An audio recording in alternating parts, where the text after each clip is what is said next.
Kia ora, welcome into the form for another week where we preview the best races coming up over the weekend. And joining me this week on the form is Brendan Popwell in studio and Lee Thinnis. And we do have Aidan Rodley beaming in from Hamilton. Firstly, guys, we had the weekend that was with the Oaks, and now we look forward to more racing this weekend. What are you most looking forward to, BP? Yeah, morning, Pip. Yeah, certainly the Group 2 Japan Trophy, it sets up as a race where some of these horses that have either been competing just in those better races, beaten by the better types, get their opportunity for the weekend. It's worth $120,000. And look, it looks to be a competitive race and a competitive race day, but no doubt the eyes will be on Australia as well with those Kiwis competing. Well, they certainly will be, won't they, Leith? Especially with the likes of Prow West there, and we see Imperatrice go around too. Yeah, Babylon Berlin and Imperatrice on Friday night, so it's, the two live chances. They are, and Aidan Rodley, as I say, a very good morning to you. You'll have a keen eye not only here but across the Tasman and Riccarton as well, we look forward to. Yeah, exactly. What do we, north, south and west as well. So, yeah, really looking forward to weekend racing, group races at both our domestic venues of Tauranga and Riccarton. And not only the Gallops to the fore, so let's have a look what is coming up for you this week to enjoy. We start with our feature preview, the Group 2 Ultimate Mazda Japan Trophy. The racetrack is our domestic galloping features. Alexandra Park, of course, they have the two Group 1s on the night. The Whale will be taking you through that. The Auckland Greyhound Cup feature with Mark Rosanowski as well. Our Kiwis in Australia and the best bets to round out the show.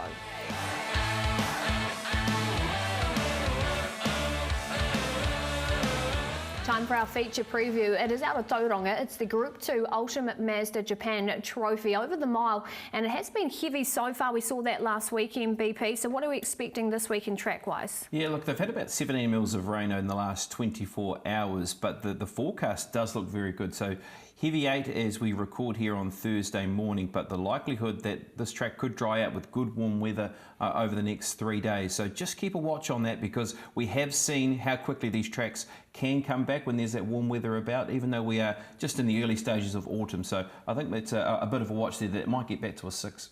Well, let's now take a look at the market and see who heads the betting. And there's been a little bit of movement as well. We've got Moroni at 4.5, Perfect Scenario second fave $5, joint with Field of Gold. And there has been a little bit of specking around Gino Severini, 10s into 9s. True enough, $16, a bit of movement around him. He's now shopping at $14.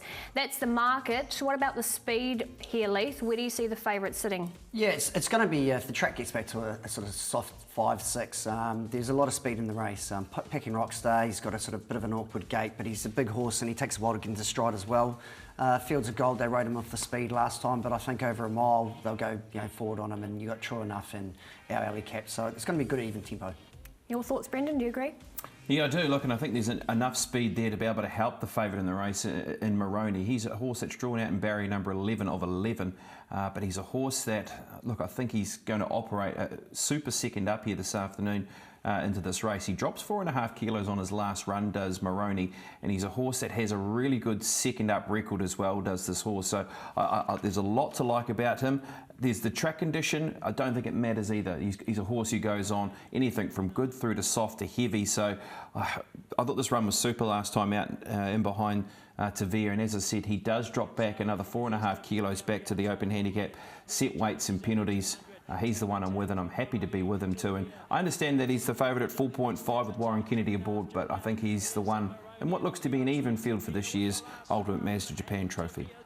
Yeah, I really liked the run of Brando at Wellington last start. He was a little bit unlucky, and before this he's put two good wins together, and he's got a bit of confidence, and I really think Billy Pin's going to really suit him on Saturday at Tauranga.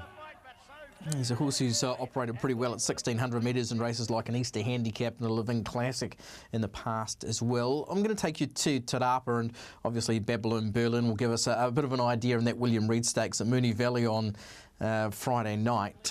Very good win. But in behind him we see not only Packing Rockstar but Our Alley Cat. Now both of them at 1,200 metres, both stepping up to 1,600 metres. Our Alley Cat for the first time, Packing Rockstar for the third time. Now, Packing Rockstar won this race at his first start over 1,600 metres 2 years ago. He's run fourth placings in a couple of railway stakes, and I just think he's looking for 1,600 metres now under set weights and penalties. He's really nicely off, and I think he's a key pace influence in the race as well, so he's got to be a contender for sure.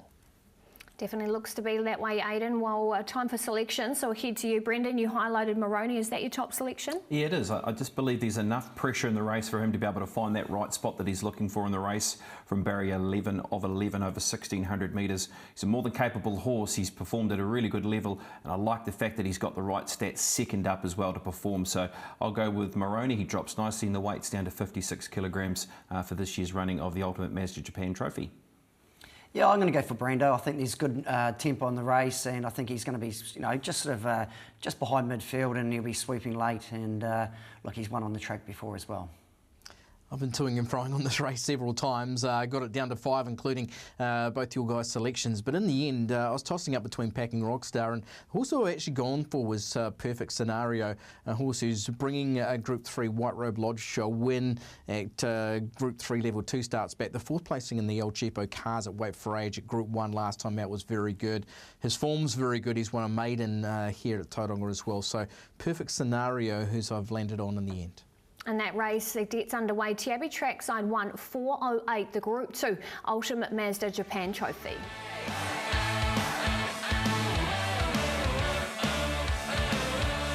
It's that time on the form, our race trackers. Make sure you pop these into yours. We'll start with you, Leith. Who have you found? Yeah, I'm going to go back to last Saturday at Wellington, race 2, horse called Script, trained by Neil Connors. Yeah, it had a interesting run. It was drawn barrier 2 and got a little bit of a check at the 1,200 metre mark, and managed to get home really well on the outside.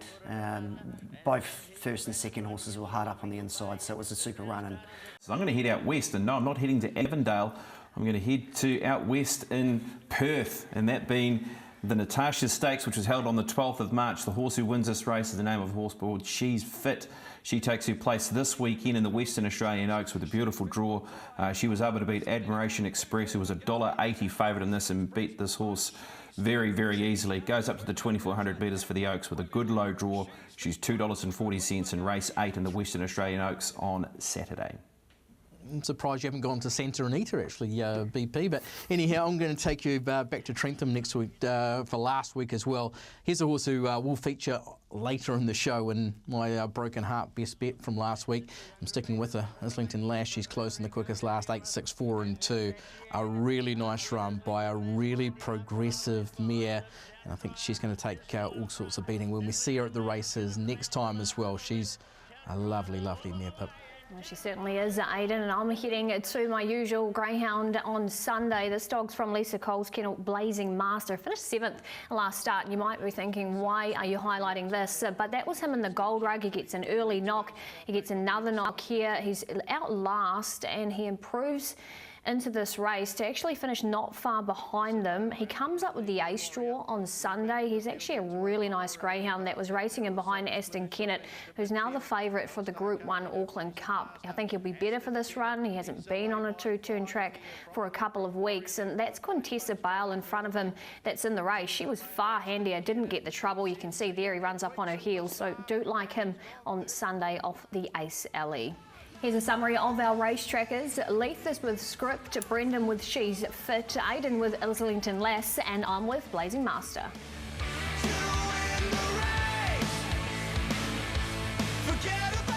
Time to have a look at the other domestic galloping features, and we will start with race number 5 out of Tauranga. It's the open handicap over the 1,400 metres, and it is headed by Zetaku at $3. Milfore's had a bit of specking, falls into 3.8, as has Thunder.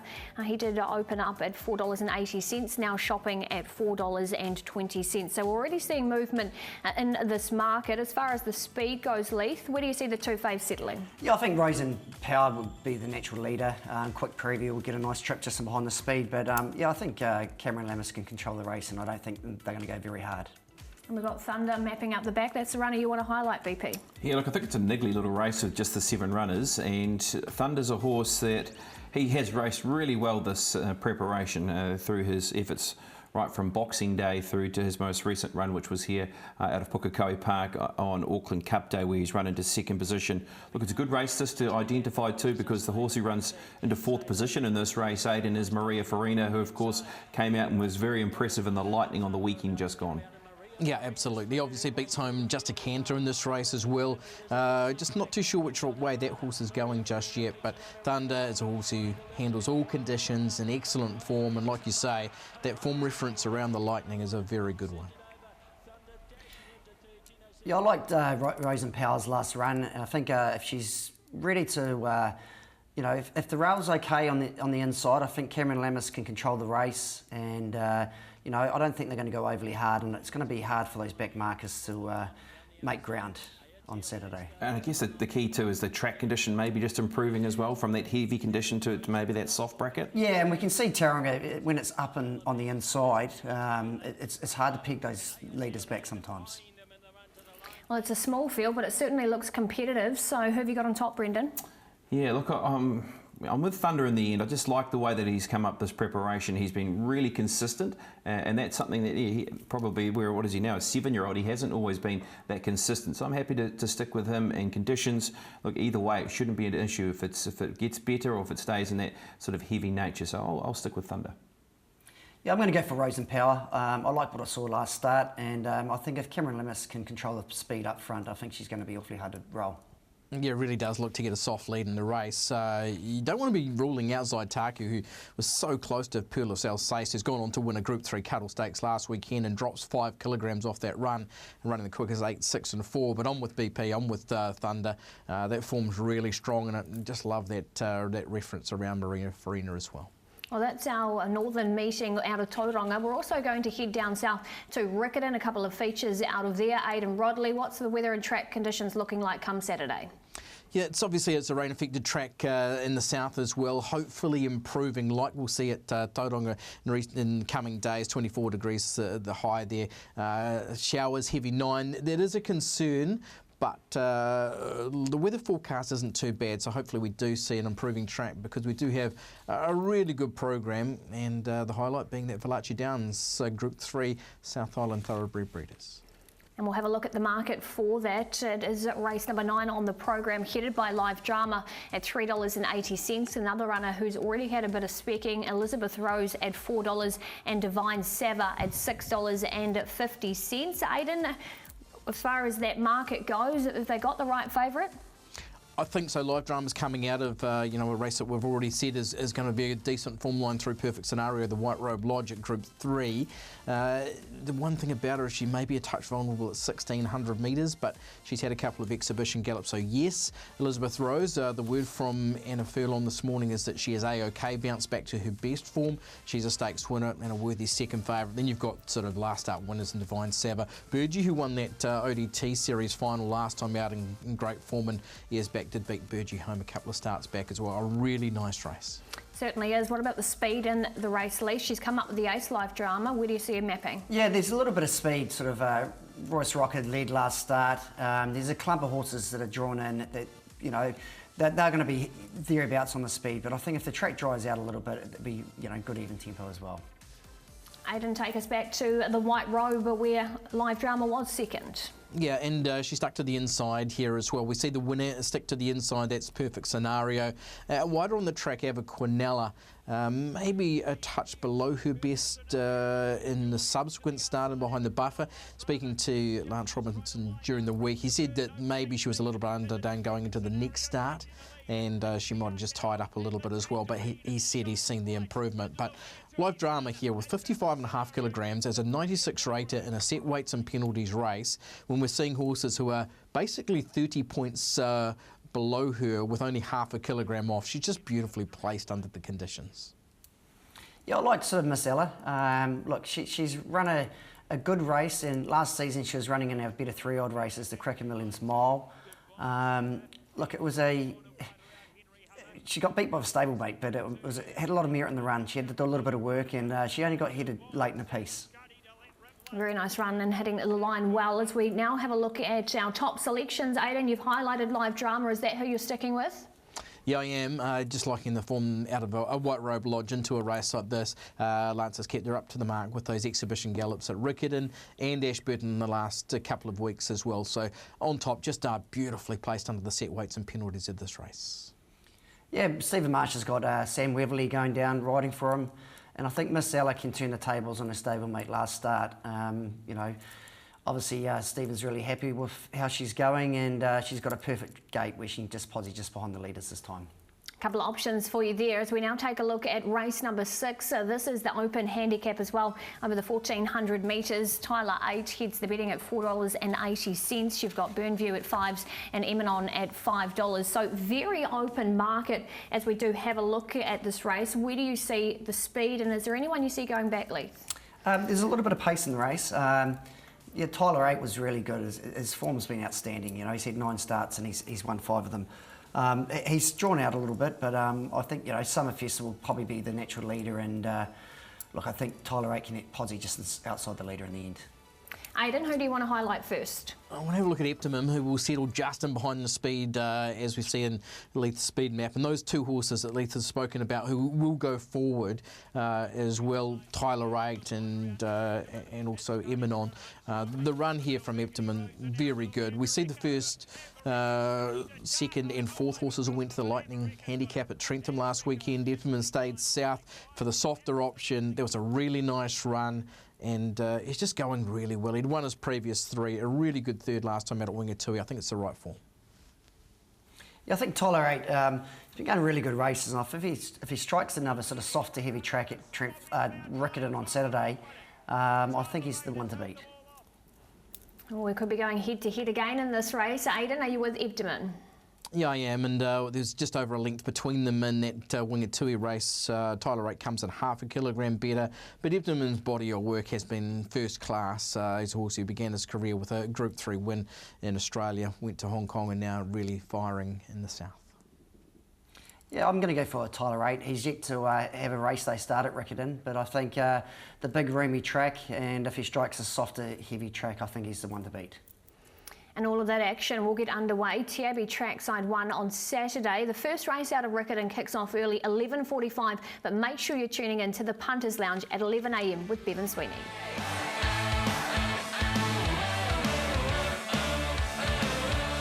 It's a massive night at Alexandra Park, of course, with the dual Group 1, and we've got Craig Thompson along to take us through it. Craig, with the Derby and the Oaks, you must be looking forward to this night. Well, it's a great night beat back at Alexandra Park. I mean, 2 Group 1s, Philip, what's been a pretty tedious time for them with the track being relayed, but it's a good field. I mean, the Derby field's one of the best fields I've seen, and big in numbers as well. Headed up by Merlin, he's into $1.90 now, Philippa, after opening at around about $2.70. He's got a plum barrier draw. He hasn't had a decent draw in his entire life. He's drawn awful, so he's got to use it. Sooner the better the stablemate will come across with him. I actually think Sherlock, there's a school of thought he's not actually bad, that well off second row, but I actually don't mind where he's drawn. He follows out Merlin, he follows him everywhere, and to be fair, if you'd put him at barriers 4 or 5, he wouldn't have crossed them anywhere. So following Merlin's actually not a bad thing to do. This is probably a good guide to this race, because this is a lead-up race last week, Philippa, and you can see in front you've got Sooner the Better rolling along. The horse outside the leader is Sherlock, and he actually threw a shoe at the start of the race, and they took both shoes off. So he went round barefoot here, and brilliant performance. Merlin down the outside, looked like his range up and going to go straight by him. He peaked on his run, came the end of it, and I thought Sherlock kicked away inside the last 100 metres. Really intriguing contest, because none of these have ever been over 2,700 metres. So the young horses stepping over the longer trip.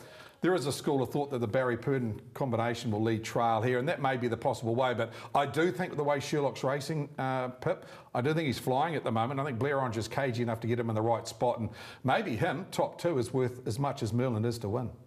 I like that, Craig. Well, now talk us through the Oaks, and maybe not like the Derby, it looks a little bit more clear-cut. Yeah, well, the Oaks has always been won by a good horse, and Millwood Nike's a good horse. When you've won 10 in a row and multiple Group 1 races, you are a serious racehorse, but there's not a lot of $1.10 value there, is there? But we've got to talk about the champ, and she is a champ. 10 wins in a row. This is her at the Park last start when she looped them out wide.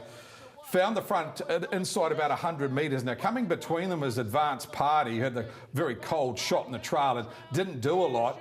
She's had a horrible draw on Friday night. She's drawn the car park barrier number 8, so she's going to have to be expertly driven. The longer trip will give her a chance to get into the race.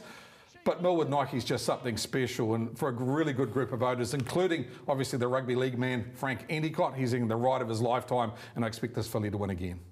And then we move on to, of course, the Group 2 mobile pace, where we do see Copy That go around, Craig, backed in from 270. Is it a case that he just finds the front and leads? Well, racing's a funny game, because on paper that's what it looks, but I'm not convinced that what will happen. It's actually quite a quick front row.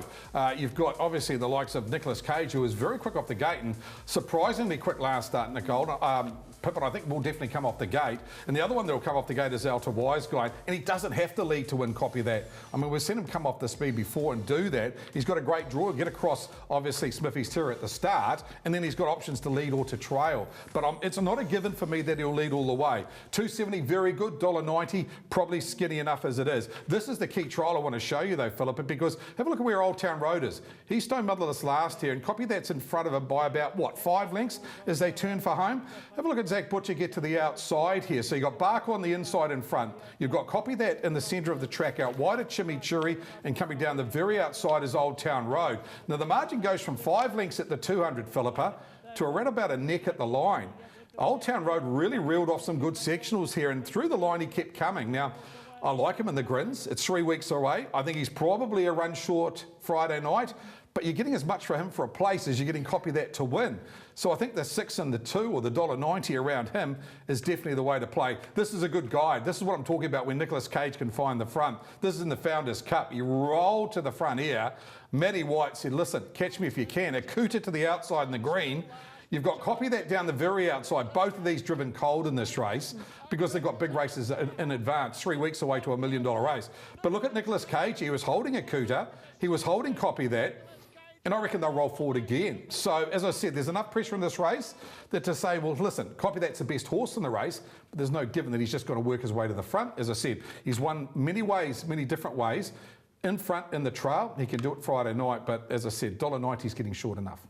Well, we look forward to all of that action. Thanks very much, Craig. And if you can't get down on track on Friday, make sure you tune into Tiabi Trackside 1, the first race at 5:38, and Craig and Nicole will be taking you through that action.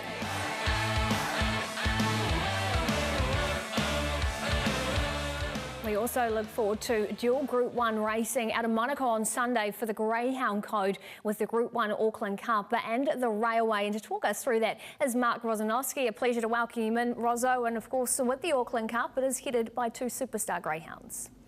Yes, it is, Philippa. Look, an honour and a privilege to be on the form and to talk about one of the great dates on the Greyhound calendar here in New Zealand, where we have the Auckland Cup and the Railway Sprint, both Group 1s, as you say, and also that really strong undercard. But we appear to have a really good head-to-head in the Auckland Cup, and it's always dangerous for us to say that because it's Greyhound racing and things can change very quickly. But the market has it, as we see it, Aston Kennett and Apawa Superstar, 2 outstanding heat winners, and Superstar, of course, the defending champion. And the squeezing up in the market, you're getting better than double your money for both. So I guess if you're convinced about one or the other, Philippa, then you're probably happy with that market, but possibly dangerous to say that a race as good as this is down to 2. Absolutely it is. It is Greyhound racing after all, but let's take you through the 2 main heats of our favourites, and we will start with the Apawa Superstar. He led up in a sensational lead-up time, and this was his first run back since December, Rozzo, so for him to do this, to run his PB after winning the Auckland Cup last season is just incredible.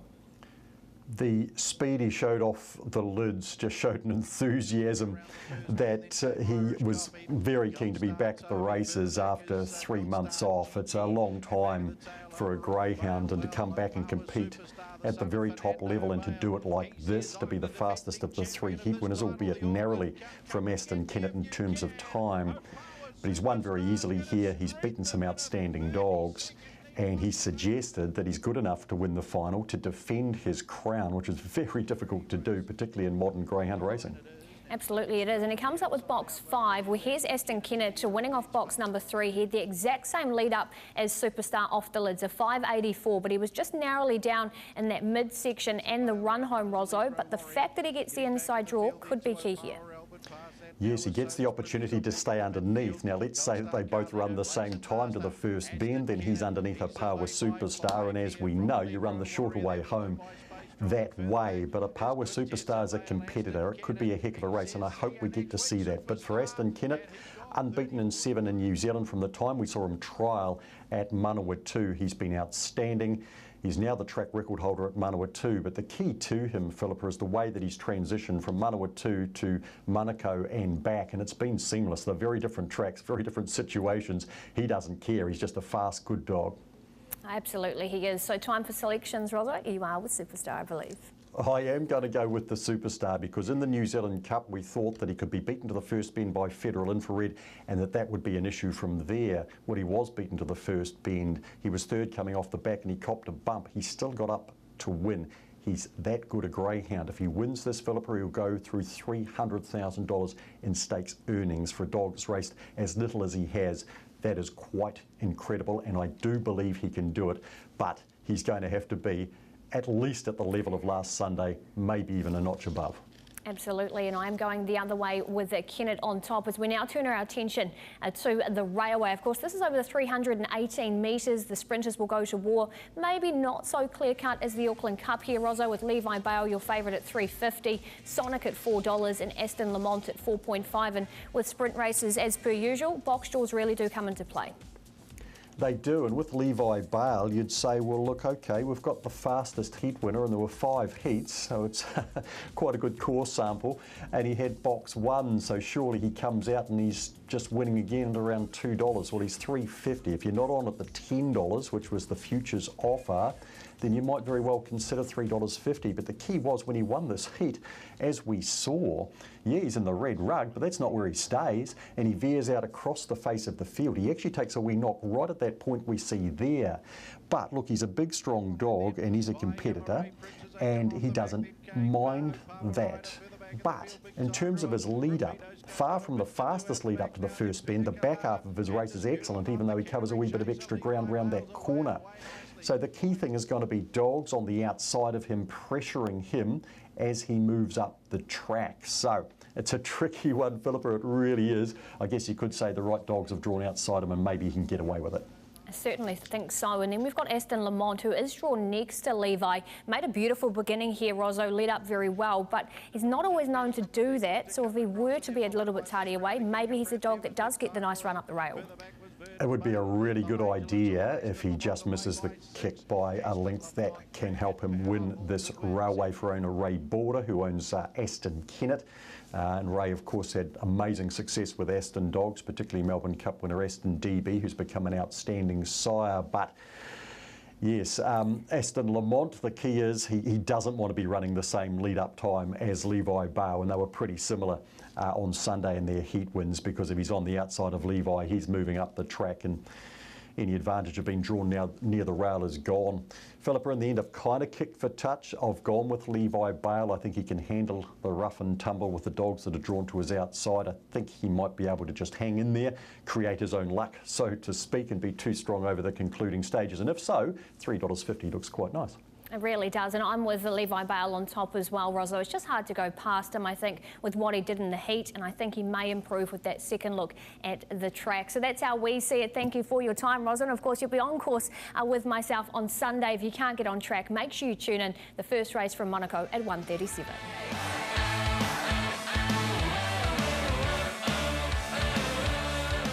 Now time to highlight, of course, our Kiwi Raiders heading across the Tasman to hopefully take those Australian spoils. And we'll start with Friday night out of the Valley, the 3 Point Motors William Reid Stakes Group 1 action here. And it is headed by one of the Kiwis in Imperatriz in the market at $3.30. She did get to 3.2. We also see Jigsaw at 7s and Vendetta at 7.5. So BP, she's clearly the favourite here. Look, she is, and of course we all know that she was bombed late by Artorius when beaten in the Canterbury Stakes last time to the races in Imperatriz, and she is a horse where she's drawn well in and around some speed. There's a bit of speed outside and also inside, and of course we know that Babylon Berlin has got the speed too to be able to take a position, and in the Congo and Barry number 1. So it looks to be a bit of early action around the 1200 metres at the Valley.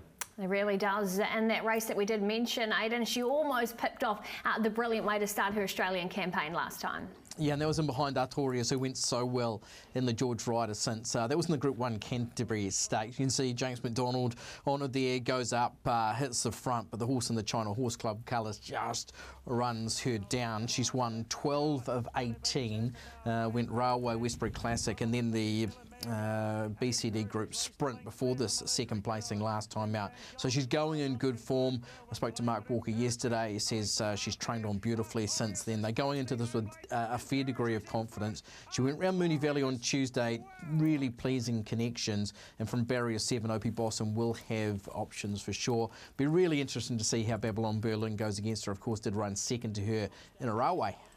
Yeah, that's right. And look, she settled in well, and she's had a good spin round Moonee Valley as well, has Babylon Berlin. And look, her form really does justify her being in this race, doesn't it? With, you know, beating home Levante when you go back to that railway form, and of course how Levante's then run last weekend in behind Animo. I like the fact that she's settling better in her races, and that's the key for her, I think, as well, Leith, isn't it? Is that she's a horse now where she's putting herself in the race, but she's also happy to take a spot. She really has developed this season. Yeah, they've been burning her up early, and then she's relaxing, so it's going to be a big plus come Friday night. It's all about the girls. Hopefully we kick it off beautifully Friday, and then we move to Rosehill on Saturday. Race number 7, the Vinery Stud Group 1 at 2,000 metres, and Prowess is our favourite, $2.40, and you got Fireburn there at $8 and Pachara at 3s. What about Mark Zahra being on top as well here, BP, and she's looking for that unbeaten record at the moment? Yeah, sort of Leith and I were discussing a little bit about that, and look, I wonder if there was an opportunity for Warren to take the ride. I mean, look, we know Warren knows the horse really well, but look, obviously it's nothing against Mark Zahra, though, taking the ride at the same time. A lot of good things in her favour. I think the barrier draw, will they look to be a little bit positive again with her and put her in the race? Yeah, I think so. From barrier 4, looks like she's an easy horse to ride. She puts herself there and she relaxes, and yeah, it's interesting. She's having a night start on Saturday, and she's had 6 different jockeys ride her. And yeah, wonder, Warren might have been the next one on the phone if Mark Zahra couldn't take the ride. Really good run, obviously, and we've got the Campionessa form here. Unfortunately, Campionessa looks to miss out on a Group 1 start in the Australian Cup, being second ballot on Saturday. But be interesting to see how this form really stacks up in a binary. And of course, not only New Zealand interest there, because we've got Lance Noble in there with Polygon, and on her very best form, she'd have to be a contender as well. She needs to improve from what she did last time out, Pip, but she's got the ability, no question. Oh, absolutely, especially from that barn. So that is top of the hour, 6 p.m. on Saturday. We do wish all of the Kiwis and their connections the best of luck on Friday and Saturday.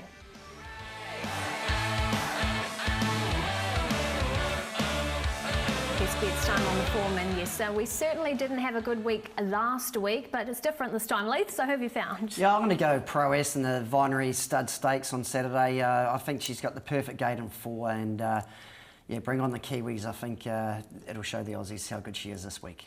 Absolutely. Let's hope that Prowess can get the job done in the Vinery Stud Stakes. I'm going to go with Moroni. I just thought this horse really just positioned up nicely, second up leading into the Ultimate Mazda Japan Trophy, dropping that 4.5 kilograms, so a lot in his favour. Moroni for me.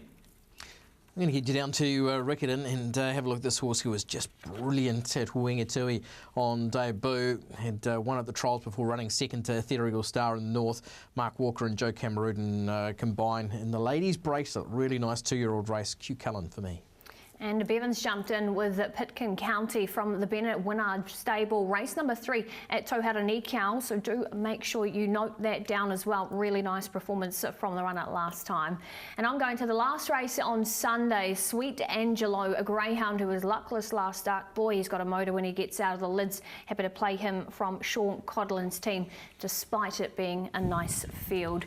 Here's a summary for you. The Wales jumping in with Kiss, race number 4 at Alexandra Park on Friday. You also see Justin with Classy Link at Oamaru on Sunday, and the rest of them there. Make sure you note them down. Hopefully we have found you plenty more winners than we did last week. Thanks for watching the form. We hope you enjoy all of the racing over the weekend. Thanks for joining us, team Brendan, Leith and Aidan. We'll catch you next week.